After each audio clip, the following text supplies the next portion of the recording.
ഇവിടെ ജോലി ചെയ്യാനായിട്ടോ ബിസിനസ് ചെയ്യാനായിട്ടോ വന്നു നിൽക്കുന്ന ആരുടെയെങ്കിലും വാപ്പായോ ഉമ്മായോ ഭാര്യയോ മക്കളോ സുഹൃത്തുക്കളോ ബന്ധുക്കളോ ആരോ ആയിക്കോട്ടെ, നിങ്ങൾ അങ്ങനെ ആരാണ് നിങ്ങളെങ്കിലും ഈ വീഡിയോ കണ്ടതിന് ശേഷം നിങ്ങളെ കൊണ്ട് കിടന്ന് ഉറങ്ങാൻ പറ്റും എന്ന് എനിക്ക് തോന്നുന്നില്ല.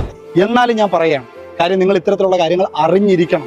അത് വേറൊന്നിനുമല്ല, ആരുടെയെങ്കിലും ജീവിതത്തിൽ ഒരു മാറ്റം വന്നാൽ അത്രയും നല്ലതാണ്. കാര്യം UAയുടെ ലേറ്റസ്റ്റ് റിസർച്ച് പ്രകാരം ഹാർട്ട് അറ്റാക്ക് പേഷ്യൻസ് 50% 50 വയസ്സിന് താഴെയുള്ളവരാണ് ഇപ്പോൾ വന്നിരിക്കുന്നത്. എന്നാൽ അതിനകത്ത് റീസെൻ്റ് ആയിട്ട് 30 വയസ്സിന് താഴെ ഹാർട്ട് അറ്റാക്ക് വന്ന് മരണപ്പെടുന്ന ആൾക്കാരുടെ എണ്ണം വളരെയധികം കൂടിയിട്ടുണ്ട്. നിങ്ങൾക്ക് വേണമെങ്കിൽ അത് അവരുടെ ആഹാരം ശരിയല്ല, എക്സസൈസ് ഇല്ല, ഡയറ്റ് ശരിയല്ല എന്നൊക്കെ പറഞ്ഞ് തള്ളിക്കളയാം. അതൊന്നും ഞാൻ ഒഴിവാക്കുന്നില്ല. പക്ഷെ അതിനെല്ലാം അപ്പുറത്തായിട്ട് ഇതിനെല്ലാം കാരണമാവുന്നത് മാനസിക സംഘർഷമാണ്. ആ മാനസിക സംഘർഷം ഒരിക്കലും അവർക്ക് ഇവിടുത്തെ ജോബിൻ്റെ സ്ട്രെസ്സോ ഇവിടുത്തെ കഷ്ടപ്പാടോ ഒന്നുമല്ല, നിങ്ങൾ നാട്ടിൽ നിന്ന് കൊടുക്കുന്ന മാനസിക സംഘർഷമാണ്. നിങ്ങൾ തന്നെ ഒന്ന് ചിന്തിച്ചു നോക്കിയാൽ മതി. എയർപോർട്ടിൽ പോകാനായിട്ട് വീട്ടിൽ നിന്ന് ഇറങ്ങുന്ന സമയത്ത് ഭയങ്കര കരച്ചിലാണ്, കെട്ടിപ്പിടിക്കലാണ്, ബഹളമാണ്. പക്ഷേ വൺസ് ഇവിടെ വന്ന ഒരു 2 ദിവസം കഴിയുമ്പോൾ നിങ്ങൾ എങ്ങനെയാണ് അവരുടെ അടുത്ത് ഫോണിൽ വിളിച്ച് സംസാരിക്കുന്നതെന്ന് ജസ്റ്റ് നിങ്ങൾ തന്നെ നിങ്ങളുടെ മനസാക്ഷിയോടൊന്ന് ചോദിച്ചു നോക്കുക.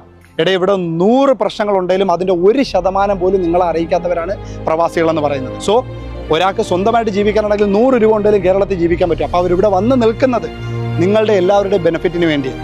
ഈ പൈസ എല്ലാം ഉണ്ടാക്കിയതിന് ശേഷം അവരെങ്ങനെ അങ്ങോട്ട് വരണം, അവരിതുപോലെ അങ്ങ് വന്നാൽ മതിയോ അതോ മയ്യത്തായിട്ട് വരണോ എന്നുള്ളത് നിങ്ങളുടെ കയ്യിലിരിക്കുകയാണ്.